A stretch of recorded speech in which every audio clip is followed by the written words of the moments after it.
Dear students, നമ്മുടെ അടുത്ത electrochemistry എന്ന് പറയുന്ന ചാപ്റ്ററിലെ അടുത്ത പോയിന്റ് ആണ് ഇലക്ട്രോലൈറ്റിക് സെൽ ആൻഡ് ഇലക്ട്രോളിസിസ്. നമ്മൾ ഇത്രയും നേരം പഠിച്ച ഡാനിയൽ സെൽ ഒക്കെ ഇലക്ട്രോലൈറ്റിക് സെല്ലാണ്. ഇനി നമ്മൾ പറയാൻ പോകുന്നത് ഇലക്ട്രോളിസിസ് എന്ന് പറയുന്ന പാർട്ടാണ്. അപ്പം തുടക്കത്തിൽ നമ്മൾ ആദ്യത്തെ ക്ലാസ്സിൽ പറഞ്ഞ കാര്യമുണ്ട്, രണ്ട് തരത്തിൽ ഉള്ള ഇലക്ട്രോ കെമിക്കൽ റിയാക്ഷൻസ് ഉണ്ട്. ഒന്ന് നമ്മൾ ഇലക്ട്രോളിസിസ് എന്ന് പറഞ്ഞു, രണ്ടാമത്തെ ഇലക്ട്രോ കെമിക്കൽ സെൽ എന്ന് പറഞ്ഞു.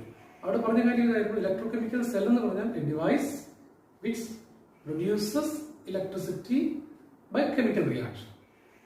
അതാണ് നമ്മൾ ഡാനിയൽ സെൽ ഒക്കെ കണ്ടത്. അവിടെ ഒരു കെമിക്കൽ റിയാക്ഷൻ നടന്ന് ഇലക്ട്രിസിറ്റി പ്രൊഡ്യൂസ് ചെയ്യുകയായിരുന്നു. എന്നാൽ രണ്ടാമത്തേക്ക് ഇലക്ട്രോളിസിസ് നടക്കുന്ന സെല്ലാണ്, അതിനാണ് ഇലക്ട്രോലൈറ്റിക് സെൽ എന്ന് പറയുന്നത്. അപ്പൊ ഇലക്ട്രോളിസിസ് എന്ന് പറഞ്ഞാൽ ഇത്രയേ ഉള്ളൂ, കറണ്ട് പാസ് ചെയ്ത് കെമിക്കൽ റിയാക്ഷൻസ് നടത്തുക. നമ്മൾ ഇതിൻ്റെ അകത്തോട്ട് ഒരു സൊല്യൂഷൻ എടുക്കുന്നു, ആ സൊല്യൂഷൻ്റെ അകത്ത് നമ്മൾ കറണ്ട് പാസ് ചെയ്യുന്നു. അങ്ങനെ കറണ്ട് പാസ് ചെയ്യുമ്പം അതിനകത്ത് കെമിക്കൽ റിയാക്ഷൻ നടക്കും. ആ ടൈപ്പാണ് നമ്മൾ ഇനി പറയാൻ പോകുന്ന പോയിന്റ് എന്ന് പറയുന്നത്. അപ്പൊ ഈ ഇലക്ട്രോളിസിസിനെ സംബന്ധിച്ച് ഫാരഡേ രണ്ട് ലോ പ്രപ്പോസ് ചെയ്തിട്ടുണ്ട്. ഫാരഡേസ് ലോ എന്ന് പറയുന്നത് ഫസ്റ്റ് ലോ, സെക്കൻഡ് ലോ. അതിലെ ഫസ്റ്റ് ലോ നമ്മൾ പറയുകയാണ്, അതിന്റെ മാത്തമാറ്റിക്കൽ സ്റ്റേറ്റ്മെന്റ് ആണ് ഈ കിടക്കുന്നത്.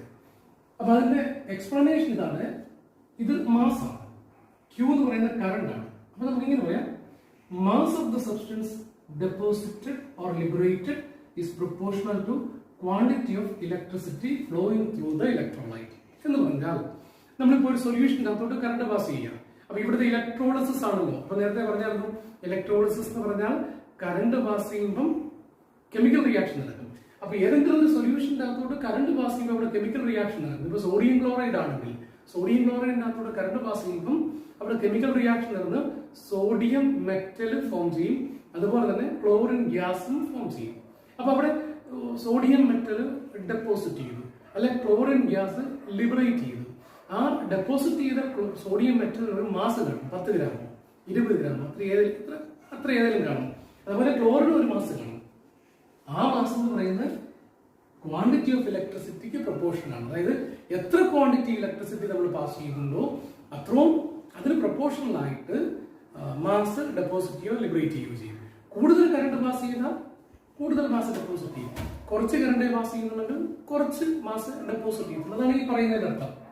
First law, mass of the substance deposited or liberated is proportional to quantity of electricity flowing through the electrolyte. ഇത് നിങ്ങൾ ഫിസിക്സിൽ പഠിച്ചിട്ടുണ്ട്. ഈ ക്യൂ എന്ന് പറയുന്നത് കറണ്ട് ഇൻറ്റു ടൈമാണ്. കറണ്ട് ഇപ്പൊ 1 ആംപിയർ കറണ്ട് 10 സെക്കൻഡ് നേരത്തേക്ക് പാസ് ചെയ്താൽ അവിടെ ഫ്ലോ ചെയ്യുന്ന കറണ്ട് എന്ന് പറയുന്നത് 1 × 10 കൂളോംസ് ആയിരിക്കും. ക്യൂവിന്റെ യൂണിറ്റ് കൂളോംസ് ആണ്. അപ്പൊ 1 ആംപിയർ കറണ്ട് 10 സെക്കൻഡ് നേരത്തേക്ക് പാസ് ചെയ്താൽ 10 കൂളോം കറണ്ട് പാസ് ചെയ്തു. അപ്പൊ ക്യൂ എന്ന് പറയുന്നത് IT ആണ്. അങ്ങനെ നമുക്ക് ഈ ക്യൂവിന് പകരം IT എന്ന് കൊടുക്കാം. അതാണ് M proportional to IT. I എന്ന് പറയുന്നത് കറണ്ട്, T എന്ന് പറയുന്നത് എത്ര സമയത്തേക്ക് ഈ കറണ്ട് പാസ് ചെയ്യുന്നു. ഇനി നമുക്ക് ഈ പ്രൊപ്പോർഷണാലിറ്റി മാറ്റി അതിന് പകരം ഒരു കോൺസ്റ്റന്റ് കൊടുത്തു. അപ്പൊ M = ZIT എന്ന് പറയും. Z എന്ന് പറയുന്നത് പ്രൊപ്പോർഷണാലിറ്റി കോൺസ്റ്റന്റ് ആണ്. അതിന്റെ പേരാണ് ഇലക്ട്രോ കെമിക്കൽ ഇക്വലന്റ് എന്ന് പറയും. ഈ ഇലക്ട്രോ കെമിക്കൽ ഇക്വലന്റ് എന്താണെന്ന് ഞാനൊന്ന് ഡിഫൈൻ ചെയ്യുകയാണ്. നമ്മൾ നേരത്തെയൊക്കെ പഠിച്ച പോലെ തന്നെയുള്ള ഒരു കൺസെപ്റ്റ് ആണ് ഇവിടെ. I 1 ആംപിയർ ആണെന്ന് നമുക്ക് അങ്ങ് അസ്യൂം ചെയ്യാം. ടൈം 1 സെക്കൻഡ് ആണെന്നും അസ്യൂം ചെയ്യാം. അതായത് 1 ആംപിയർ കറണ്ട് 1 സെക്കൻഡ് നേരത്തേക്ക് നമ്മൾ ഈ ഇലക്ട്രോലൈറ്റിക് സൊല്യൂഷൻ്റെ അകത്തോടെ പാസ് ചെയ്യുന്നു. സോഡിയം ക്ലോറൈഡിന്റെ അകത്തോടെ പാസ് ചെയ്യുന്നു, അല്ലെങ്കിൽ അലൂമിനിയം ക്ലോറൈഡിന്റെ സൊല്യൂഷൻ്റെ അകത്തോടെ പാസ് ചെയ്യുന്നു. ഇതൊരു അലൂമിനിയം ക്ലോറൈഡ് സൊല്യൂഷനാണ്, അല്ലെ മഗ്നീഷ്യം ക്ലോറൈഡ്. ഇതിൽ ഏതെങ്കിലും ഒരെണ്ണത്തിന്റെ അകത്തോട്ട് 1 ആംപിയർ കറണ്ട് 1 സെക്കൻഡ് നേരത്തേക്ക് പാസ് ചെയ്യുന്നു. അപ്പൊ ക്യൂവിന്റെ വാല്യൂ എത്രയാണ്? 1 × 1 എന്ന് വെച്ചാൽ 1 കൂളോം ആണ്. അപ്പൊ ഈ IT എന്ന് പറയുന്നത് 1 ആയാൽ M എന്ന് പറയുന്നത് Z ആയിട്ട്. അതായത് നമുക്ക് ഇങ്ങനെ ഡിഫൈൻ ചെയ്യാം, electrochemical equivalent is the mass of the substance deposited or liberated when 1 ampere current is flowing through the electrolyte for 1 second.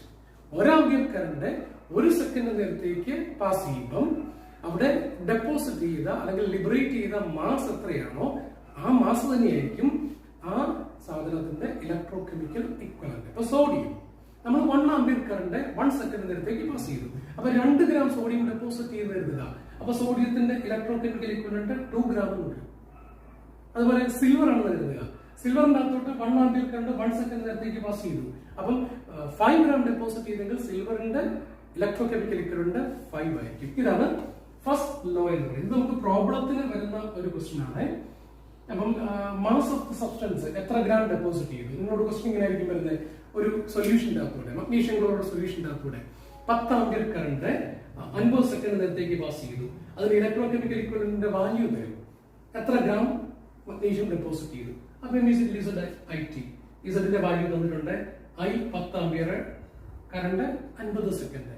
അപ്പം ഇലക്ട്രോ കെമിക്കൽ ഇക്വലന്റിന്റെ വാല്യൂ തന്നേക്കുന്ന ഇടുക, 10 ഇടുക, 50 ഇടുക. സെക്കൻഡിലായിരിക്കണം, കാരണം ടൈം എന്ന് പറയുന്നത് എപ്പോഴും SI യൂണിറ്റ് സെക്കൻഡിലായിരിക്കും. ഇതാണ് first law, Faraday's first law. അപ്പൊ ഒന്നുകൂടി പറയാം. Mass of the substance deposited or liberated is proportional to quantity of electricity flowing through the electrolyte. ഇത് നമ്മൾ രണ്ടാമത്തെ സെക്കൻഡ് ലോയിലേക്ക് വരികയാണ്. ഫാരഡേയുടെ തന്നെ സെക്കൻഡ് ലോയാണ് അത്. ഇതാണ് ആ ഒരു കണ്ടീഷൻ. ഇവിടെ നിങ്ങൾ ശ്രദ്ധിച്ചാലേ ഇത് നമ്മൾ പല സൊല്യൂഷൻസ് എടുത്ത് വെച്ചിരിക്കുക. ആദ്യത്തെ ബീക്കറിൻ്റെ അകത്ത് നമുക്ക് സിൽവർ ക്ലോറൈഡ് സൊല്യൂഷൻ ആണ്. രണ്ടാമത്തെ ബീക്കറിൽ നമ്മൾ മഗ്നീഷ്യം ക്ലോറൈഡ് സൊല്യൂഷൻ എടുത്ത് വെച്ചിരിക്കുക. മൂന്നാമത്തെ ബീക്കറിൽ നമ്മൾ അലൂമിനിയം ക്ലോറൈഡ് സൊല്യൂഷൻ എടുത്ത് വെച്ചിരിക്കുക. എന്നിട്ട് ഇതിനെ മൂന്നിനെ നമ്മൾ കണക്ട് ചെയ്തേക്കുക. ഇത് ഇലക്ട്രോഡ്സ്, ഇത് കാർബൺ, ഇത് ആനോഡ്, അങ്ങനെ എഴുതിക്കൊള്ളുക. അപ്പൊ കറണ്ട് വഴി അതിനെ മൂന്നിനെ കണക്ട് ചെയ്തേക്കുക. ഈ കണക്ഷൻ ഒരു പ്രത്യേകതയുണ്ട്. ശ്രദ്ധിച്ചാൽ നമുക്ക് ആ കണക്ഷൻ സീരീസ് കണക്ഷൻ ആണെന്ന് മനസ്സിലാക്കാൻ പറ്റും. ഈ കണക്ഷൻ സീരീസ് കണക്ഷൻ ആണ്. നിങ്ങൾ ഫിസിക്സിൽ പഠിക്കുന്നുണ്ട് 2 ടൈപ്പ് കണക്ഷൻസ് ഉണ്ട്. പാരലൽ കണക്ഷൻ ഉണ്ട്, സീരീസ് കണക്ഷൻ ഉണ്ട്. ഈ സീരീസ് കണക്ഷന്റെ പ്രത്യേകത അതിനകത്തൂടെ ഫ്ലോ ചെയ്യുന്ന കറണ്ട് സെയിം ആയിരിക്കും. പാരലൽ കണക്ഷന്റെ പ്രത്യേകത അതിൻ്റെ അകത്ത് ഫ്ലോ ചെയ്യുന്ന വോൾട്ടേജ് സെയിം ആയിരിക്കും. ഇവിടെ സീരീസ് കണക്ഷൻ ആയതുകൊണ്ട് ഈ സിൽവർ ക്ലോറൈഡ് സൊല്യൂഷന്റെ അകത്ത് എത്ര കറണ്ട് വരുന്നോ അത് തന്നെ മഗ്നീഷ്യം ക്ലോറൈഡിന്റെ അകത്ത് വരും, അത് തന്നെ അലൂമിനിയം ക്ലോറൈഡിന്റെ അകത്ത് വരും. ഇനി നമുക്ക് ഇതാണ് സെക്കൻഡ് ലോയുടെ മാത്തമാറ്റിക്കൽ എക്സ്പ്രഷൻ. നമുക്ക് സെക്കൻഡ് ലോ ഒന്ന് ഡിഫൈൻ ചെയ്യാൻ നോക്കാം. ഇങ്ങനെയാണ് when same quantity of electricity is flowing through different electrolytes. ഇവിടെ നോക്കിയ 3 ഇലക്ട്രോലൈറ്റ്സ് ഉണ്ട്. അതെല്ലാം സീരീസ് ആയിട്ട് കണക്ട് ചെയ്തേക്കുക. അപ്പൊ 3 ഫ്ലോ ചെയ്യുന്ന കറണ്ട് സെയിം ക്വാണ്ടിറ്റി ആണ്. When same quantity of electricity is flowing through different electrolytes, mass of the substance deposited or liberated is proportional to equivalent weight of the substance. ഇപ്പൊ ഇവിടെ നമുക്ക് silver, ഈ ആദ്യമേ ഇതിന്റെ അകത്തൂടെ സിൽവർ ക്ലോറൈഡിന്റെ അകത്തൂടെയാണ് കറണ്ട് പോകുന്നത്. അതേ current magnesium chloride സൊല്യൂഷന്റെ അകത്തും വരുന്നുണ്ട്. അതേ കറണ്ട് സിൽവർ അലൂമിനിയം ക്ലോറൈഡിന്റെ അകത്തും വരുന്നുണ്ട്. പക്ഷെ ഇവിടെ ഒരേ കറണ്ട് ആണ് ഫ്ലോ ചെയ്യുന്നതെങ്കിലും ഇവിടെ സിൽവർ ഡെപ്പോസിറ്റ് ചെയ്തത് സിൽവറിന്റെ ഇക്വലന്റ് വെയിറ്റിന് പ്രൊപ്പോർഷണൽ ആയിട്ടായിരിക്കും. മഗ്നീഷ്യം ഡെപ്പോസിറ്റ് ചെയ്തത് മഗ്നീഷ്യത്തിന്റെ ഇക്വലന്റ് വെയിറ്റിന് പ്രൊപ്പോർഷണൽ ആയിട്ടായിരിക്കും. അലൂമിനിയം ഡെപ്പോസിറ്റ് ചെയ്ത് അലൂമിനിയത്തിന്റെ ഇക്വലന്റ് വെയിറ്റിന് പ്രൊപ്പോർഷണൽ ആയിട്ടായിരിക്കും. ഈ ഇക്വലന്റ് വെയിറ്റിനെ കുറിച്ച് നിങ്ങൾക്ക് ഒരു ഐഡിയ ഉള്ളതാണ്. നിങ്ങൾ ഫസ്റ്റ് ഇയറിൽ പഠിച്ചതാണ്. ഇക്വലന്റ് വെയിറ്റ് നമുക്ക് കാൽക്കുലേറ്റ് ചെയ്യാൻ പറ്റുന്നതാണ് ആ എലമെന്റിന്റെ അറ്റോമിക് വെയിറ്റ് എത്രയാണോ അതിനെ അതിന്റെ വാലൻസി കൊണ്ട് ഡിവൈഡ് ചെയ്യണം. അപ്പൊ അങ്ങനെ വരുമ്പോഴേക്കും നമുക്ക് സിൽവറിന്റെ അറ്റോമിക് വെയിറ്റ് എന്ന് പറയുന്നത് 108 ഗ്രാം ആണ്. അതിന്റെ വാലൻസി 1 ആണ്. അപ്പൊ 108/1 ആയിട്ട് ഇതിന്റെ കേസിൽ വരും. സിൽവർ ക്ലോറൈഡിന്റെ കേസിൽ അതിന് ഇക്വലന്റ് വെയിറ്റ് വരുന്നത്. എന്നാൽ മഗ്നീഷ്യത്തിന്റെ കേസിൽ മഗ്നീഷ്യത്തിന്റെ അറ്റോമിക് വെയിറ്റ് 24 ആണ്. അതിന്റെ വാലൻസി 2 ആണ്. അപ്പൊ 12 ആണ് അവിടെ ഡെപ്പോസിറ്റ് ചെയ്യുന്ന എമൗണ്ട്. അപ്പൊ വലിയ വ്യത്യാസമാണ്. അലൂമിനിയത്തിന്റെ കേസിൽ 27 ആണ് അലൂമിനിയത്തിന്റെ അറ്റോമിക് വെയിറ്റ്. അതിന്റെ വാലൻസി പക്ഷെ 3 ആണ്. അപ്പൊ അവിടെ നമുക്ക് 9 എന്നതാണ് വരുന്നത്. ഈ വാലൻസി എന്ന് പറയുന്നത് നിങ്ങൾക്ക് വലിയ കാര്യമൊന്നുമല്ല, അതിനുണ്ടാകാവുന്ന ചാർജ് ആണ്. ഞാൻ അതിവിടെ കൊടുത്തിട്ടുണ്ട്.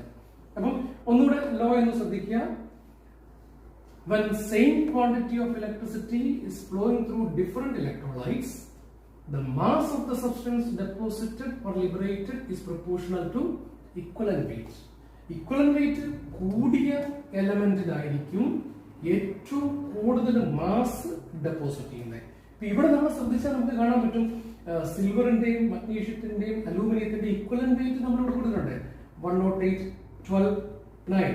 അപ്പൊ ഈ 3 ഇലക്ട്രോലൈറ്റിന്റെ അകത്തൂടെ ഒരേ ക്വാണ്ടിറ്റി കറണ്ട് ഫ്ലോ ചെയ്യുമ്പോൾ ഏറ്റവും കൂടുതൽ മാസ് ഡെപ്പോസിറ്റ് ചെയ്യുന്നത് ഇക്വലന്റ് വെയിറ്റ് ഏറ്റവും കൂടിയ സിൽവർ ആയിരിക്കും. അടുത്തത് ഇക്വലന്റ് വെയിറ്റ് അടുത്ത വാല്യൂ ഉള്ള മഗ്നീഷ്യം ആയിരിക്കും. അതും കഴിഞ്ഞ് അലൂമിനിയം ആയിരിക്കും. അപ്പൊ ഏറ്റവും കുറച്ച് അലൂമിനിയം ഡെപ്പോസിറ്റ് ചെയ്യും. ഒരേ ക്വാണ്ടിറ്റി ഇലക്ട്രിസിറ്റി ഫ്ലോ ചെയ്യുമ്പോൾ ഏറ്റവും കുറച്ച് അലൂമിനിയം ഡെപ്പോസിറ്റ് ചെയ്യും, ഏറ്റവും കൂടുതൽ സിൽവർ ഡെപ്പോസിറ്റ് ചെയ്യും. അതാണ് ഈ കാണിച്ചിരിക്കുന്നത്. Mass of the substance deposited or liberated is proportional to equivalent weight. Okay. ഇനി നമുക്കിവിടെ ഇതിന്റെ ക്വാണ്ടിറ്റേറ്റീവ് ആസ്പെക്ട് എന്ന് പറഞ്ഞ ഒരു പോയിന്റ് കൂടെ നമുക്കൊന്ന് പറയാനുണ്ട്. Quantitative aspect.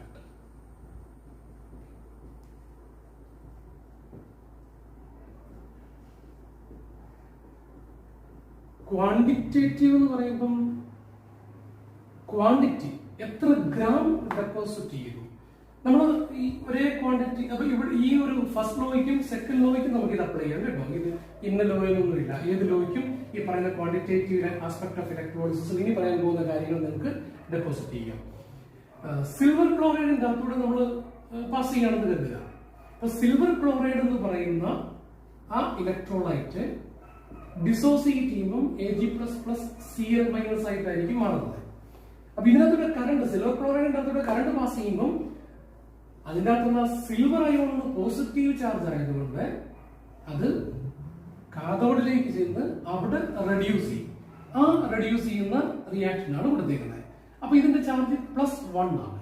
അപ്പൊ +1 ഉള്ള ചാർജുള്ള സിൽവർ അയോൺ റെഡ്യൂസ് ചെയ്യാൻ ഒരു ഇലക്ട്രോണിനെ എടുത്താൽ മതി. അത് സിൽവർ മെറ്റൽ ആയിട്ട് മാറും.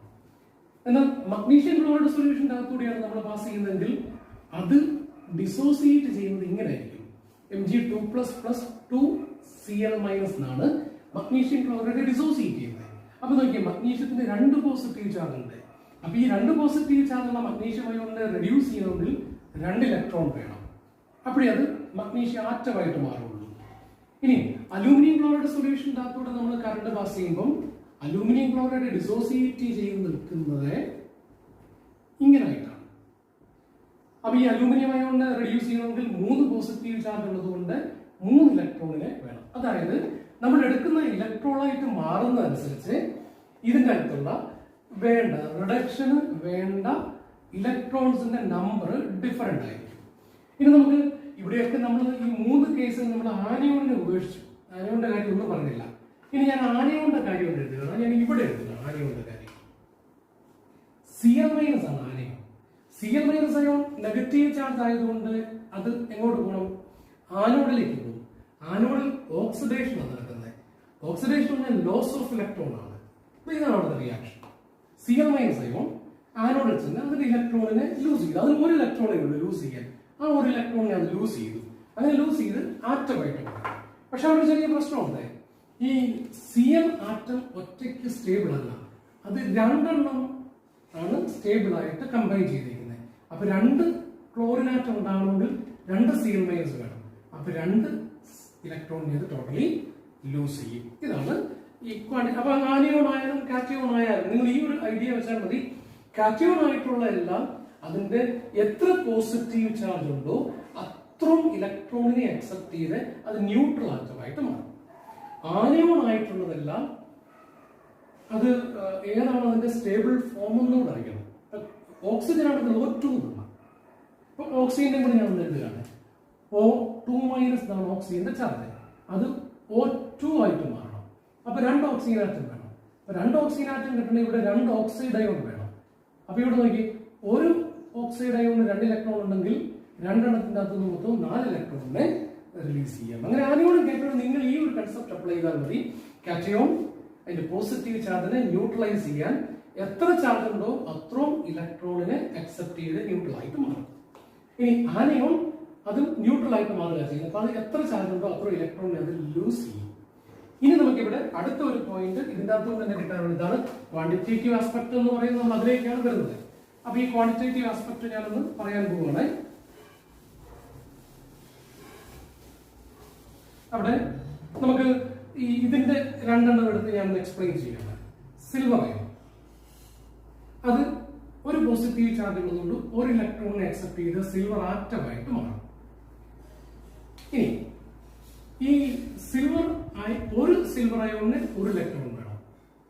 ഒരു സിൽവർ അയോണിന് 1 ഇലക്ട്രോൺ വേണം. അപ്പൊ 10 സിൽവർ അയോണിന് അങ്ങനെയാണെങ്കിൽ 10 ഇലക്ട്രോൺ വേണം അല്ലെ? ഇവിടെ നോക്കിയ ഒരു സിൽവർ അയോണിന് 1 ഇലക്ട്രോൺ. അങ്ങനെയാണെങ്കിൽ 10 സിൽവർ അയോണിന് 10 ഇലക്ട്രോൺ. 100 സിൽവർ അയോണിന് 100 ഇലക്ട്രോൺ. പക്ഷെ മഗ്നീഷ്യത്തിന്റെ കേസിൽ അങ്ങനെയല്ല. മഗ്നീഷ്യത്തിന്റെ കേസിൽ അതിന്റെ ഇക്വേഷൻ ഇങ്ങനെയാണ്, Mg2 plus 2 electron gives Mg. അപ്പോൾ ഒരു മഗ്നീഷ്യം അയോണിനെ 2 ഇലക്ട്രോണിനെ വേണം. 10 മഗ്നീഷ്യം അയോണിന് അങ്ങനെയാണെങ്കിൽ 20 ഇലക്ട്രോണിനെ വേണം. 100 മഗ്നീഷ്യം അയോണിന് 200 ഇലക്ട്രോണിനെ വേണം. അങ്ങനെയാണെങ്കിൽ അലൂമിനിയത്തിന്റെ കാര്യത്തിൽ നിങ്ങൾക്ക് ഇപ്പോൾ ഒരു ഐഡിയ നിങ്ങളുടെ മനസ്സിലുണ്ടായിരിക്കാം. 100 അലൂമിനിയം അയോണിന് എത്ര ഇലക്ട്രോൺ വേണ്ടി വരുമായിരിക്കും? 300 ഇലക്ട്രോൺ വേണം. ഒരെണ്ണത്തിന് 3, 10 എണ്ണത്തിന് 30, 100 എണ്ണത്തിന് 300. അപ്പൊ ഇതാണ് നമുക്ക് ആ ഇക്വേഷൻ കണ്ടു കഴിഞ്ഞാൽ നമുക്കത് ആ ഒരു ഐഡിയ കിട്ടുന്നതായിരിക്കും. ഇനി നമ്മുടെ മെയിൻ ഐഡിയയിലേക്ക് വരികയാണ്. അങ്ങനെയാണെങ്കിൽ അവഗാഡ്രോ നമ്പർ ഓഫ് സിൽവർ അയോണിന് വേണ്ട ഇലക്ട്രോണിന്റെ number Avogadro number of electrons തന്നെയായിരിക്കും. ഇവിടെ മഗ്നീഷ്യത്തിന്റെ കേസിൽ വരുമ്പോഴേക്കും അതിങ്ങനെ ആയിരിക്കും. അങ്ങനെയാണെങ്കിൽ അവഗാഡ്രോ നമ്പർ ഓഫ് മഗ്നീഷ്യം അയോണിന് വേണ്ടത് 2n0 ഇലക്ട്രോൺസ് ആയിരിക്കും. അങ്ങനെയാണെങ്കിൽ അലൂമിനിയം അയോണിന് വേണ്ടത് അവഗാഡ്രോ നമ്പർ ഓഫ് അലൂമിനിയം അയോണിനെ റെഡ്യൂസ് ചെയ്യാൻ വേണ്ട ഇലക്ട്രോണിന്റെ നമ്പർ 3n0 ഇലക്ട്രോൺ ആയിരിക്കും. ഇതാണ് മാത്തമാറ്റിക്കൽ കൺസെപ്റ്റ് എന്ന് പറയുന്നത്. ഇനി നമ്മുടെ ഇതിന്റെ തന്നെ അടുത്ത പോയിന്റിലേക്ക് വരികയാണ്. ഈ അവഗാഡ്രോ നമ്പർ ഓഫ് ഇലക്ട്രോൺസിനെ നമ്മൾ വിളിക്കുന്ന പേരാണ് ഫാരഡേ എന്ന് പറയും. 1 ഫാരഡേ എന്ന് പറയും അവഗാഡ്രോ നമ്പർ ഓഫ് ഇലക്ട്രോൺ. അപ്പൊ 1 ഫാരഡേ എന്നുള്ളതിന്റെ റെപ്രസെന്റേഷൻ ഇങ്ങനെയാണ്, 1f എന്നാണ് കാണിക്കുന്നത്. അപ്പൊ അതിന്റെ ഡെഫിനിഷൻ ഇതാണ്, it is the charge carried by Avogadro number of electrons. അതിന്റെ വാല്യൂ എന്ന് പറയുന്നത് 96,500 കൂളോംസ് എന്നായിരിക്കും. അത് കിട്ടുന്നത് അവഗാഡ്രോ നമ്പർ എന്ന് പറഞ്ഞാൽ 6.022 × 10⁻23 ആണ് അവഗാഡ്രോ നമ്പർ. നിങ്ങൾ പഠിച്ചിട്ടുണ്ട്. ഇനി അവഗാഡ്രോ നമ്പർ ഓഫ് ഇലക്ട്രോൺസിന്റെ ചാർജ് അല്ലേ അവഗാഡ്രോ നമ്പർ ആയി. ഒരു ഇലക്ട്രോണിന്റെ ചാർജ് 1.6 × 10⁻19 കൂളോംസ് ആണ്. ഇത് രണ്ടുകൂടെ മൾട്ടിപ്ലൈ ചെയ്യുമ്പോൾ കിട്ടുന്ന വാല്യൂ ആണ് 96,500 എന്ന് പറയുന്നത്. അതാണ് 1 ഫാരഡേ എന്ന് പറയുന്നത്. അങ്ങനെയാണെങ്കിൽ വീണ്ടും നമുക്ക് ഇവിടെ ഒരു ചെറിയ ചേഞ്ച് കൂടെ വരുത്താൻ നമുക്ക് സാധിക്കും. ആ ചേഞ്ച് ഇങ്ങനെയാണ്. Avogadro number of silver ion കിട്ടാൻ വേണ്ടി നമുക്ക് 1 ഫാരഡേ കറണ്ട് പാസ് ചെയ്യേണ്ടി വന്നു. അവഗാഡ്രോ നമ്പർ ഓഫ് ഇലക്ട്രോൺസ് ആണ് പാസ് ചെയ്തത്. അതായത് Avogadro number of electrons 1 faraday ആണ്. അതായത് 96,500 കൂളോംസ് ഇലക്ട്രിസിറ്റിയാണ് പാസ് ചെയ്തത്. അപ്പൊ Avogadro number of electrons pass ചെയ്യാൻ അവഗാഡ്രോ നമ്പർ ഓഫ് സിൽവർ അയോണിനെ റെഡ്യൂസ് ചെയ്യാൻ 1 ഫാരഡേ കറണ്ട് പാസ് ചെയ്തു. അതല്ലെങ്കിൽ നമുക്ക് ഇങ്ങനെ പറയാം, Avogadro number of silver metal form ചെയ്യാൻ 1 ഫാരഡേ കറണ്ട് പാസ് ചെയ്യും. അപ്പൊ ഈ മഗ്നീഷ്യത്തിന്റെ കാര്യത്തിലുള്ള ഐഡിയ എന്തായിരിക്കണം? അവഗാഡ്രോ നമ്പർ ഓഫ് മഗ്നീഷ്യം അയോണിനെ റെഡ്യൂസ് ചെയ്യാൻ 2 ഫാരഡേ കറണ്ട് പാസ് ചെയ്യേണ്ടി വരും. അപ്പൊ ഇവിടെ ഞാൻ എഴുതുകയാണ്, അവഗാഡ്രോ നമ്പർ ഓഫ് മഗ്നീഷ്യം അയോണിനെ റെഡ്യൂസ് ചെയ്യാൻ, മഗ്നീഷ്യം അയോണിനെ റെഡ്യൂസ് ചെയ്യാൻ മഗ്നീഷ്യമാണ് കിട്ടുന്നത്. അപ്പൊ അവഗാഡ്രോ നമ്പർ ഓഫ് മഗ്നീഷ്യം കിട്ടാൻ 2 ഫാരഡേ കറണ്ട് പാസ് ചെയ്യണം. എന്ന് വെച്ചാൽ 2 × 96,500 കൂളോംസ് കറണ്ട് പാസ് ചെയ്യണം. അങ്ങനെയാണെങ്കിൽ അവഗാഡ്രോ നമ്പർ ഓഫ് അലൂമിനിയം അയോണിനെ റെഡ്യൂസ് ചെയ്യാൻ, അല്ലെങ്കിൽ അവഗാഡ്രോ നമ്പർ ഓഫ് അലൂമിനിയം കിട്ടാൻ 3 ഫാരഡേ കറണ്ട് പാസ് ചെയ്യണം. ഇനി അത് വളരെ എളുപ്പമാണ് നമുക്ക്. നിങ്ങൾ ഇത്ര ഓർക്കുക, ഒരു സിൽവറിന് 1 ഇലക്ട്രോൺ. അപ്പം അവഗാഡ്രോ നമ്പർ ഓഫ് സിൽവറിന് Avogadro number of electron 1 Faraday. ഒരു മഗ്നീഷ്യം കിട്ടാൻ 2 electron. Avogadro number of magnesium കിട്ടാൻ 2 ഫാരഡേ കറണ്ട്. ഇനി ഒരു അലൂമിനിയം കിട്ടാൻ 3 ഇലക്ട്രോൺ.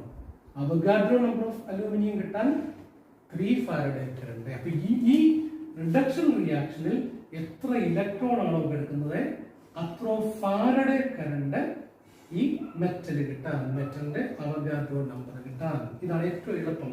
അപ്പൊ ഒന്നുകൂടെ നോക്കി, അവഗാഡ്രോ നമ്പർ ഓഫ് സിൽവർ കിട്ടാൻ 1 Faraday, Avogadro number of magnesium കിട്ടാൻ 2 Faraday, Avogadro number of aluminium കിട്ടാൻ 3 ഫാരഡേ.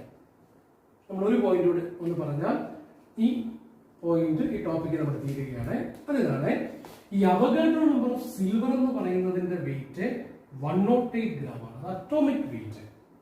അപ്പൊ 108 ഗ്രാം കിട്ടാൻ 1 ഫാരഡേ കറണ്ട് സിൽവറിന് പാസ് ചെയ്യണം. ഒന്നുകൂടെ പറയണേ, അവഗാഡ്രോ നമ്പർ ഓഫ് സിൽവർ എന്ന് പറഞ്ഞാൽ അത് അറ്റോമിക് വെയിറ്റ് ആണ്. നിങ്ങൾ ഫസ്റ്റ് ഇയറിൽ പഠിച്ചേക്കുന്ന സം ബേസിക് കൺസെപ്റ്റ് എന്ന് പറഞ്ഞ ചാപ്റ്ററിൽ പഠിച്ചേക്കുന്നതാണ് അവഗാഡ്രോ നമ്പർ ഓഫ് ഏത് ആറ്റവും അതിന്റെ അറ്റോമിക് വെയിറ്റ് ആണ്. അപ്പം സിൽവർ അവഗാഡ്രോ നമ്പർ ഫോം ചെയ്തെങ്കിൽ സിൽവറിന്റെ അറ്റോമിക് വെയിറ്റ് ആയിരിക്കും അതിന്റെ വെയിറ്റ് എന്ന് പറയുന്നത്. അപ്പൊ 108 ഗ്രാം.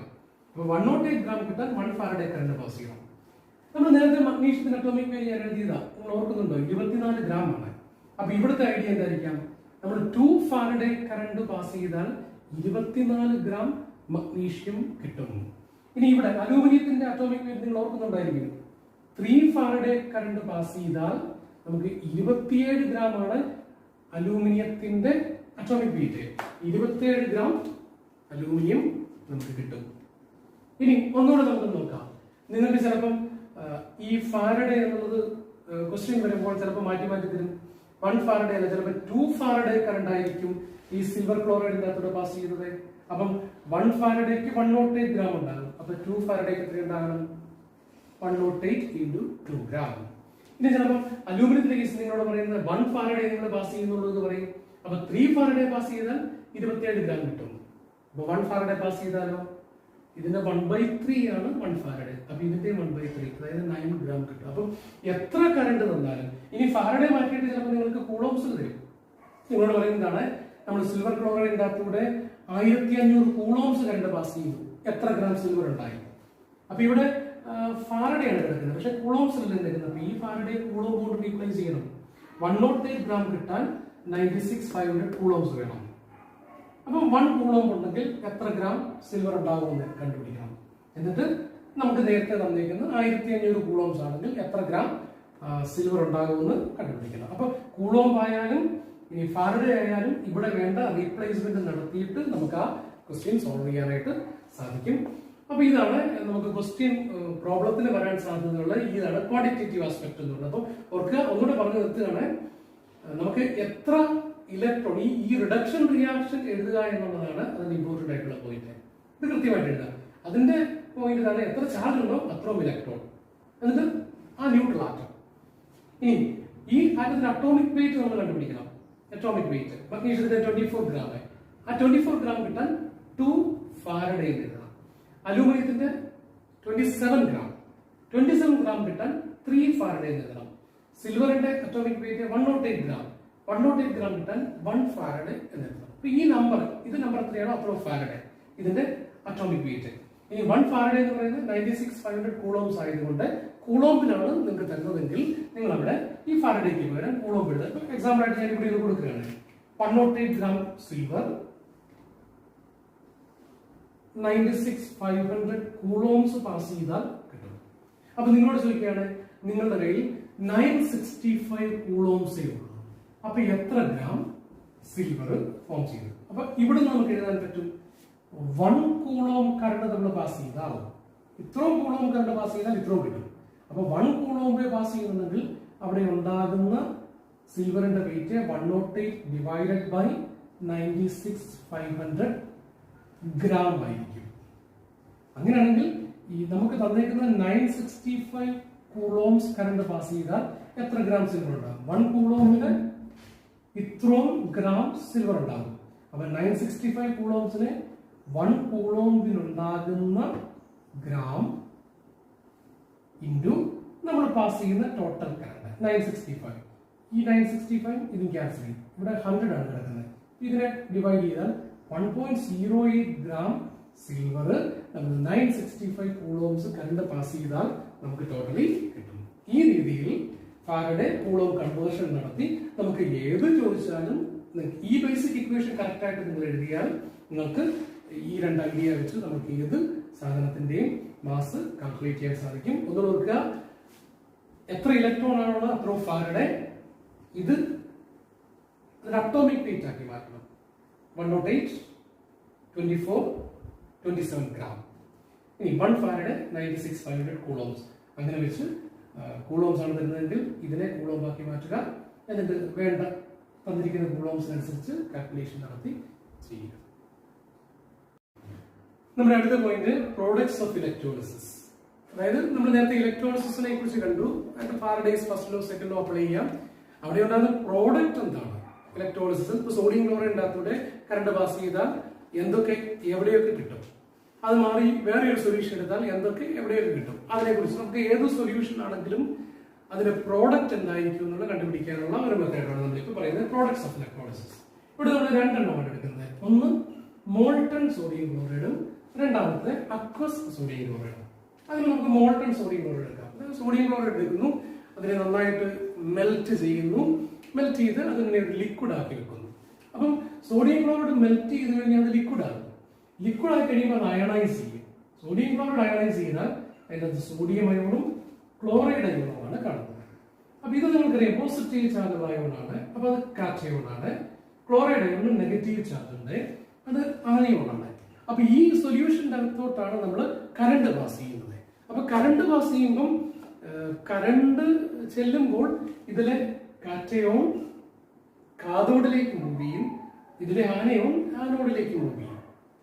കാഥോഡിൽ ചെന്നാൽ അവിടെ റിഡക്ഷൻ ആണ് നടക്കുന്നത്. സോഡിയം അയോൺ ഒരു പോസിറ്റീവ് ചാർജ് ഉണ്ട്, അപ്പൊ അത് റെഡ്യൂസ് ചെയ്യാൻ ഇലക്ട്രോണിനെ അക്സെപ്റ്റ് ചെയ്യും. ഒരു പോസിറ്റീവ് ചാർജേ ഉള്ളൂ, അപ്പോൾ ഒരു ഇലക്ട്രോണിനെ അക്സെപ്റ്റ് ചെയ്യും, ഇതൊരു സോഡിയം മെറ്റൽ ആയിട്ട് മാറും.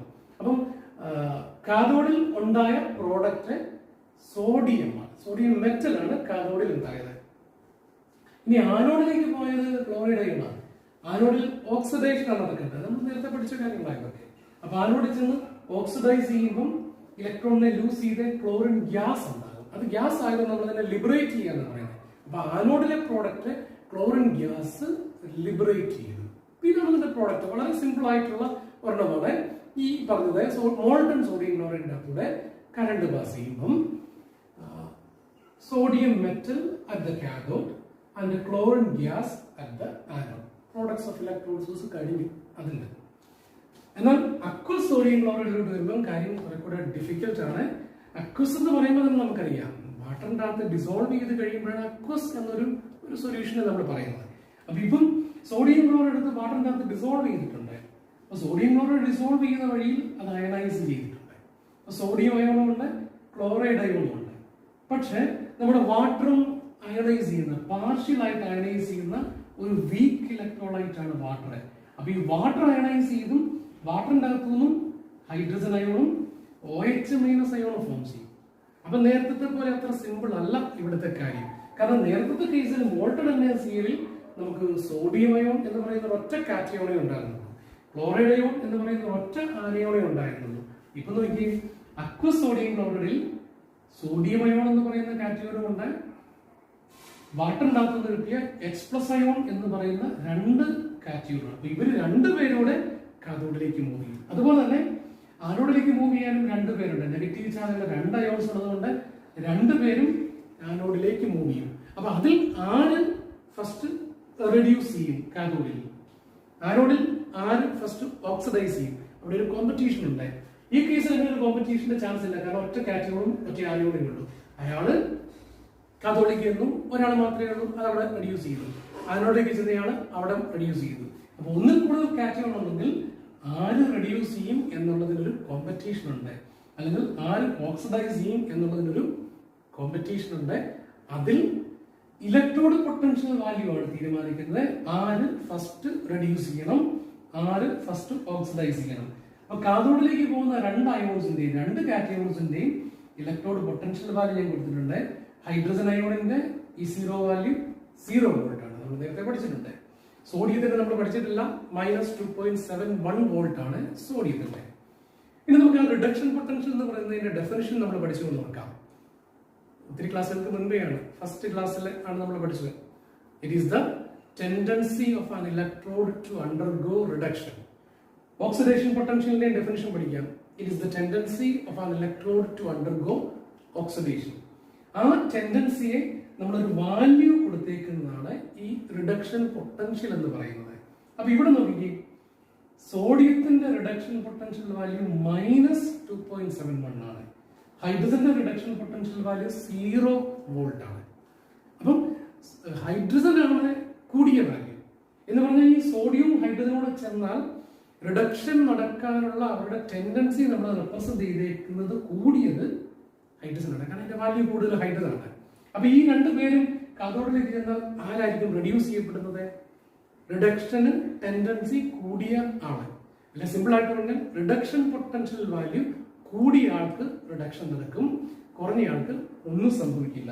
അപ്പൊ ഈ രണ്ട് കാറ്റയോണും കാഥോഡിലേക്ക് ചെന്നെങ്കിലും റിഡക്ഷൻ നടക്കുന്ന ആള് ആരാ നമുക്ക് മനസ്സിലായി, അത് ഹൈഡ്രജൻ അയോണാണ്.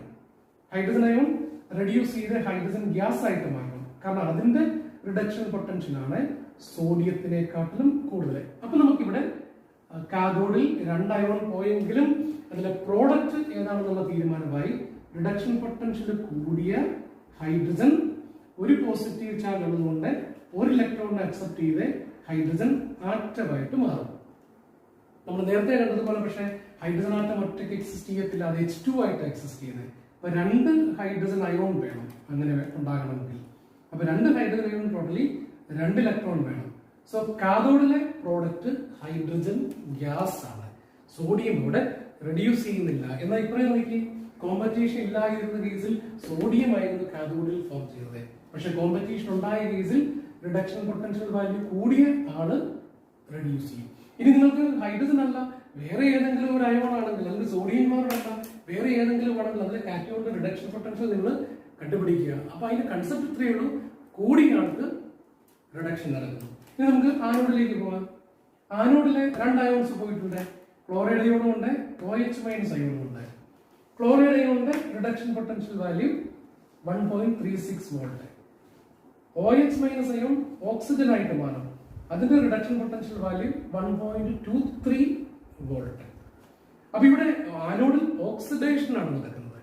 ഓക്സിഡേഷൻ എന്ന് പറഞ്ഞാൽ ലോസ് ഓഫ് ഇലക്ട്രോൺ ആണ്. നമ്മൾ ഫസ്റ്റ് ക്ലാസ്സിൽ പഠിച്ചായിരുന്നു, ഒരു ഇലക്ട്രോഡിന് 2 പൊട്ടൻഷ്യൽസിന് പോസിബിലിറ്റി ഉണ്ട്, റിഡക്ഷൻ ആൻഡ് ഓക്സിഡേഷൻ പൊട്ടൻഷ്യൽ. പക്ഷെ IUPAC റെക്കമെൻഡ് ചെയ്യുന്നത് റിഡക്ഷൻ പൊട്ടൻഷ്യൽ മാത്രം ഉപയോഗിച്ച് ഇതിന്റെ പൊട്ടൻഷ്യൽ എക്സ്പ്രസ് ചെയ്യുക. അങ്ങനെ നമ്മൾ റിഡക്ഷൻ പൊട്ടൻഷ്യൽ ഉപയോഗിക്കുകയാണ് ഇവിടെ റെപ്രസെന്റ് ചെയ്തിരിക്കുന്നത്. പക്ഷേ ഈ ആനോഡ് എന്ന് പറയുന്ന ഇലക്ട്രോഡിൽ നടക്കുന്നത് ഓക്സിഡേഷനാണ്. അപ്പൊ ഇവിടെ ഓക്സിഡേഷൻ പൊട്ടൻഷ്യലിന്റെ ഡെഫിനിഷൻ ഒന്ന് ഓർക്കണം.